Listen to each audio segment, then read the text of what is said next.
ببین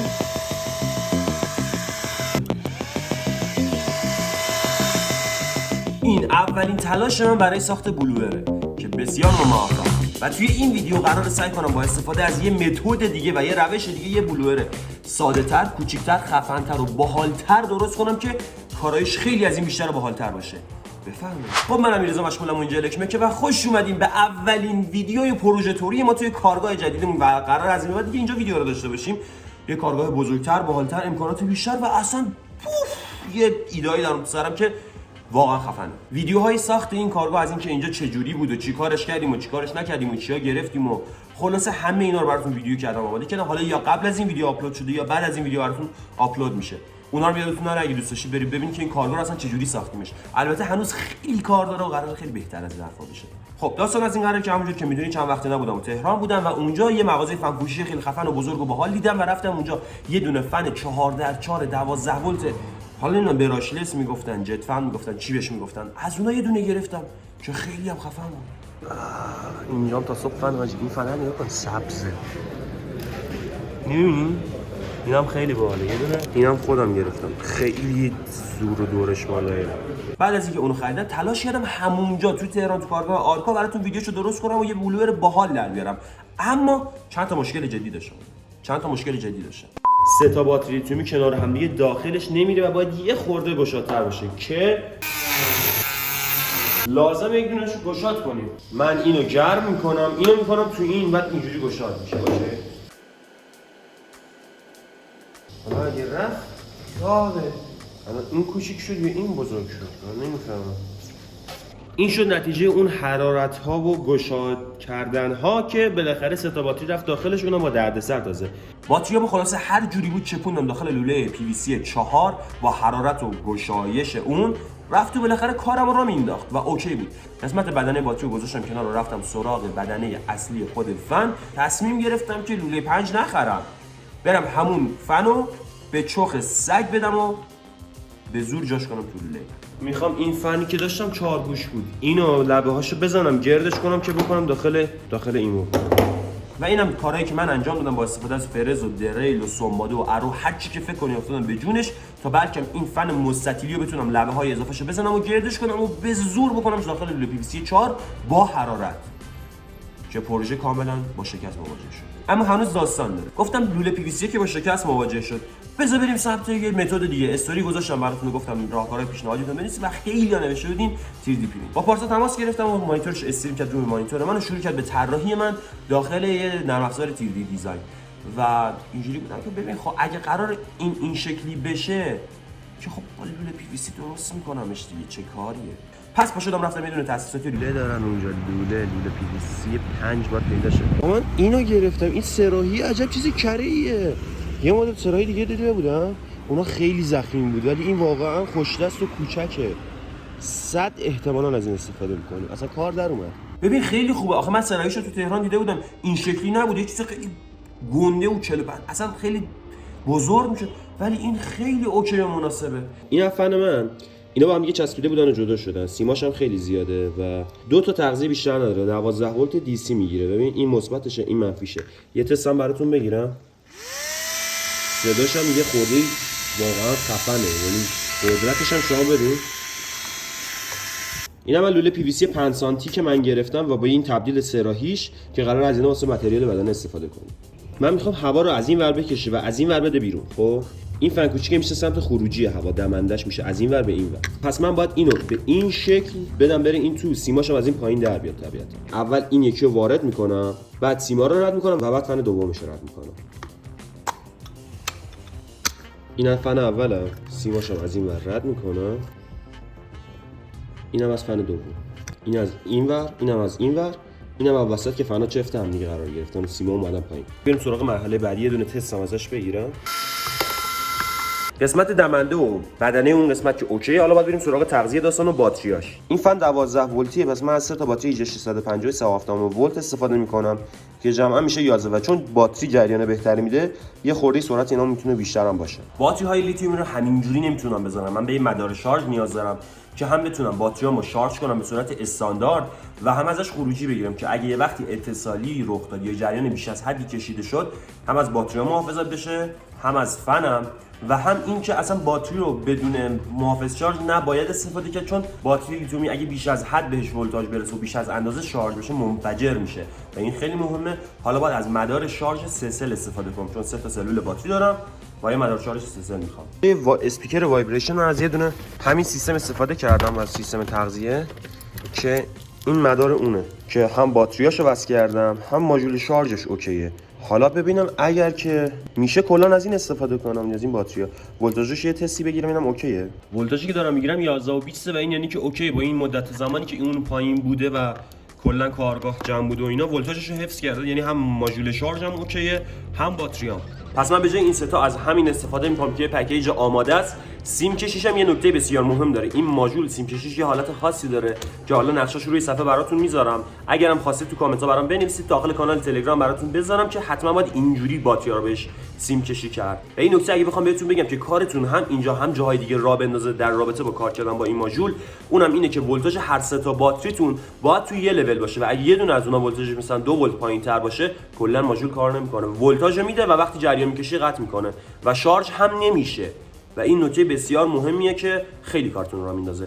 بریم از همین استفاده کنیم. پس در مرحله اول 2 تا سیم وصل میکنم به این، به خاطر که سیم خودش اولا کوتاه بود، ثانیاً که یک دونه بیشتر نه، بعد 2 تا سیم مشتی بهش وصل کنیم که تغذیه‌مون از این بگیریم. تو همین حینم میخوام بهتون بگم که این بلوئره اگه کارگاه دارین یا الکترونیک کار میکنین و این چیزا واقعا به دردتون میخوره. چرا؟ یکی از دلایلی که اصلا خودم دارم اینو درست میکنم واسه همینه که خیلی راحت میتونین گردگیری کنید و تمیزکاری کنید محیط کارتون رو. یعنی میز و یه دونه باد میگیری، یه براش چیزی میکشی، سریعا و راحت تمیز میشه و عملا خیلی چیزا بکاریه که جدای از این یه سری کاربردهای دیگه هم داره که اون کاربردهای دیگه‌اش هم باز بهتون نشون میدم.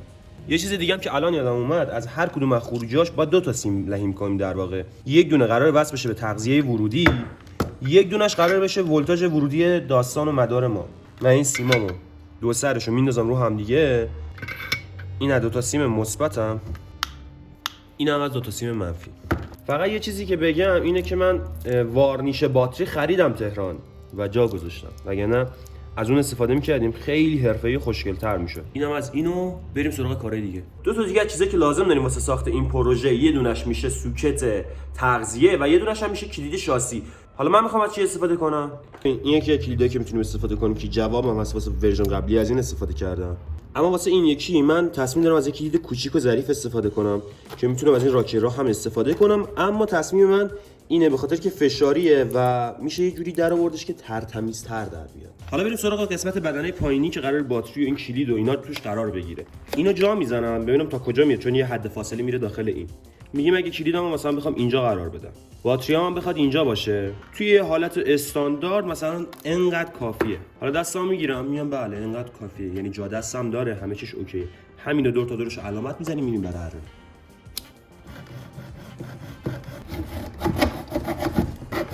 ته این قسمت دستگیره ما طبیعتاً باید یه دونه درپوش داشته باشه که متاسفانه من براش درپوش نگرفتم و خودم درست میکنم با شیت پی وی سی. شیت پی وی سی چیه؟ همین لوله هست که یه برش اینجوری خورده، حرارت خورده، باز شده. خیلی هم ساده تو همه ویدیوام ازش استفاده کردیم. حالا این دایره رو چجوری ببریم که راحت و سریع باشه؟ یه راه حل بهت میگم عشق کنی. بیا بریم. یه دونه دستگاه مینیاتوری نیاز داریم که البته اینجاست، حواسم نبود. مته که سرش خورده مته 2، یه دونه مته 2 آهن یا چوب، خیلی کارا تمیز جمع میکنه. الان بریم نشونتون بدم.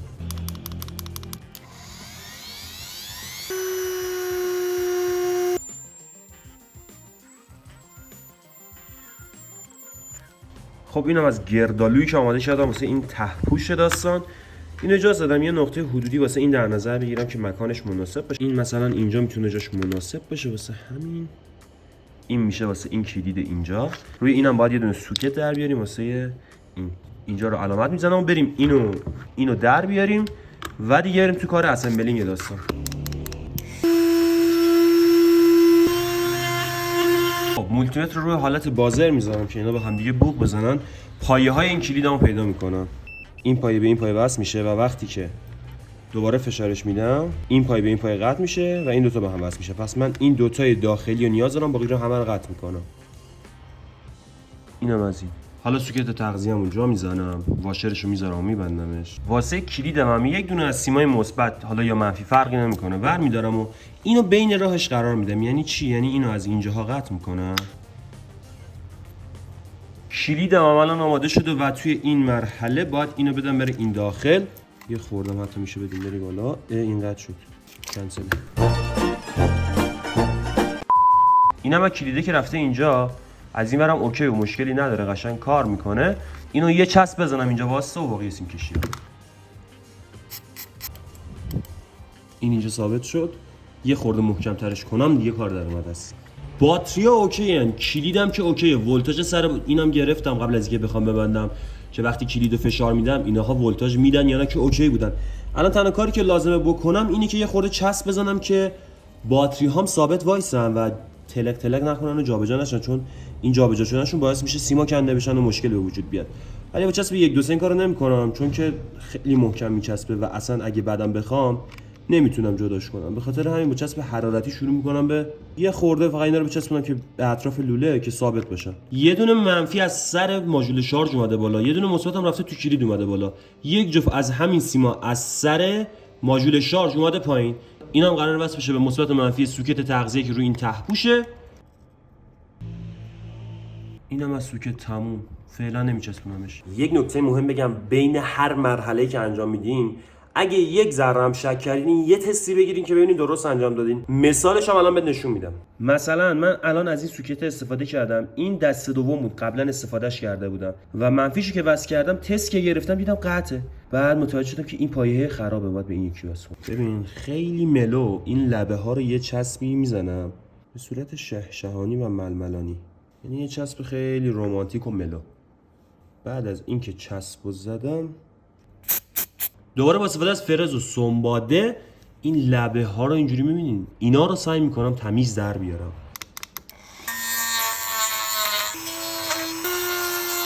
اینا بدنه دسته داستان که اوکیه، هیچ مشکلی هم نداره. کلیدش هم اینجوری کار میکنه، تغذیه‌اش هم که درسته، باتری هم سر جاشن، هیچ کاری با اینا دیگه نداریم.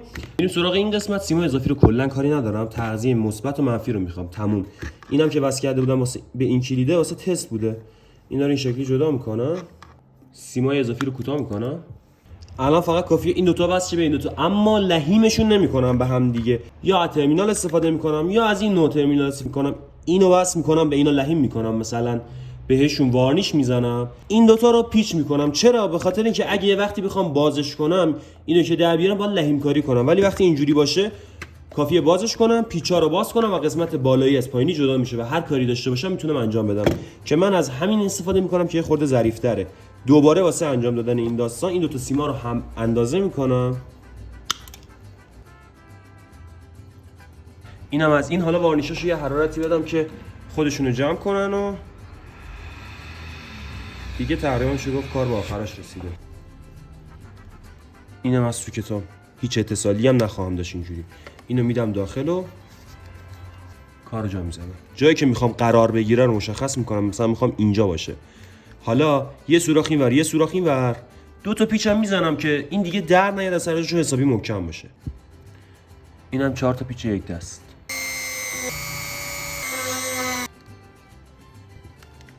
اینم از آخری. این گرد و خاکا چیه اینجا؟ اما هنوز کار تمام نشده. بلور تقریبا میشه گفت آماده است، گذاشتم زیر شارژ. اما هنوز کار تمام نشده. یه سری چیزایی میخوام که بهش اضافه کنیم و کم کنیم، چون حالت ماژولار دوست دارم باشه. حالا چیا تصویرش تو سرمه ولی دقیق نمیدونم. این مثلا میتونه گزینه مناسبی باشه، بریم امتحان کنیم. اینجوری که میبینید نه سحر نه جادو، این بطری نوشابه کوکاکولا 300 میلی لیتر. حالا اگه من این برچسب دورشو باز بکنم و از اینجا بخوام برشش بزنم چی میشه؟ 100% برش میخوره. دیدید؟ برش خورد. اما حالا اونو گذاشتم داخل یه دونه لوله 5 و دارم بهش با هیتر حرارت میدم. البته قبل از اینکه ویدیو رو بگیرین یه تست گرفتم مثلا همین جمع شد کامل. حالا اگه اینو در بیارم بله باد به شدت کوچیک‌تر میشه.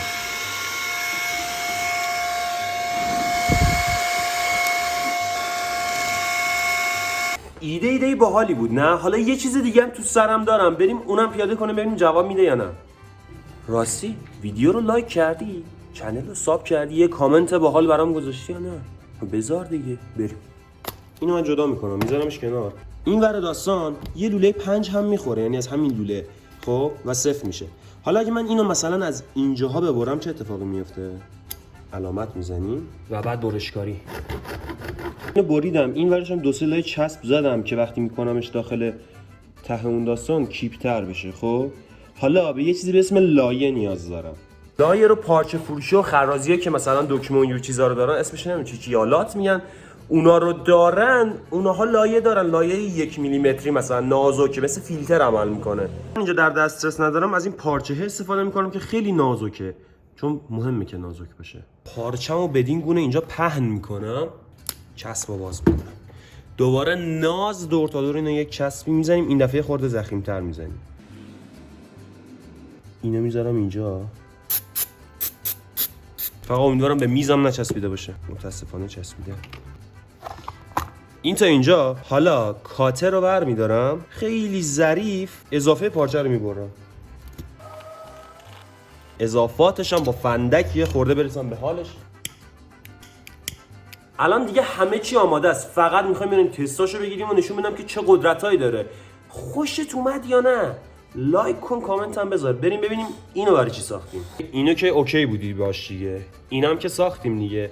حالا این چه از این ور چه از این ور فرقی نمیکنه، ما از این ور میذاریم. اینو میذاریم این قسمت هوا رفتن، اینم میذاریم اینجا. اینم از این ور داستان. الان این از این ور میدمه به این ور و این ور چجوری عمل میکنه؟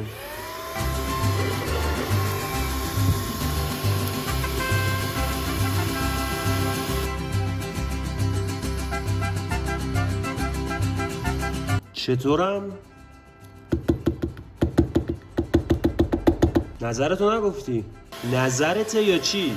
حالا خیلی راحت اینو جدا میکنیم، قدرتشو نگاه کن. این فن آخره رو خوشت اومد یا نه واقعا؟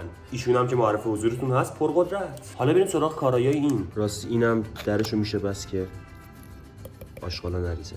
دمنده رو از شارژ میکشیم ورش میداریم، خیلی راحت. دکمه‌شو میزنیم، میز کثیفه، میز شلوغه. اینه چون پلاستیکه حالا نمیره، ولی بازم خوب رفت، تمیز شد. ببین میز کار سریع تمیز. اینجا رو میبینی؟ آشغالاشو میبینی در میاد. اینجا رو ببین خاک گرفته، خیلی طبیعیه. تمام.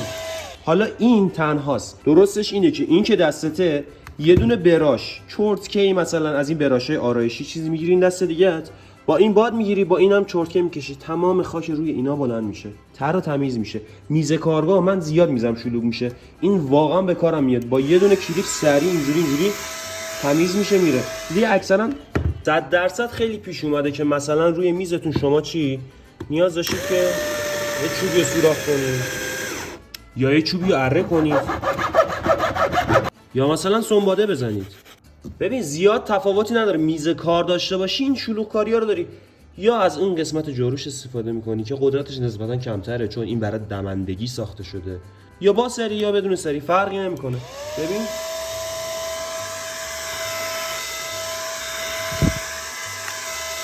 میز کار توی 3 شماره تمیز شد، میریزه رو زمین، یه جارو میزنی تموم. کاربردهای این همینجا تموم میشه. آیا هیچ کاربرد دیگه ای نداره برای ما؟ چرا کاربرد داره، خیلی هم کاربرد داره.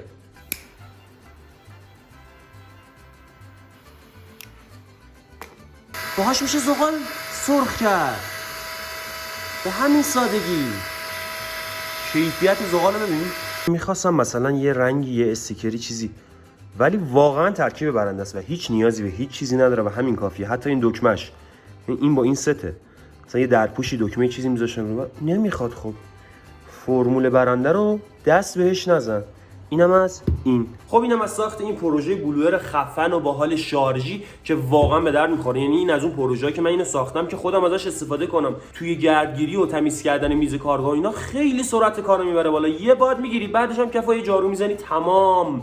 یعنی هیچ مشکلی دیگه نداره است. و جدای از اینا میذاری تو ماشین میبری طبیعت، کباب میخوای بزنی زغالا رو باش سرخ میکنی، قلیونی اگه میخوای بکشی زغالا رو سرخ میکنی، یه چیز کارآمد به درد بخور. الان موقعیتش نبود ولی اگه استوری رو چک بکنید یه روز میرم باش زغال زیاد میذارم قشنگ کباب مباب و اینا، یا مثلا ببرمش توی خاکی، مثلا به یه باد بگیرم رو زمین ببینید چه خاکی بلند میشه، انقدر که فشار بادش باحاله و خب تو ویدیو طبیعتا نمیشه نشونش داد.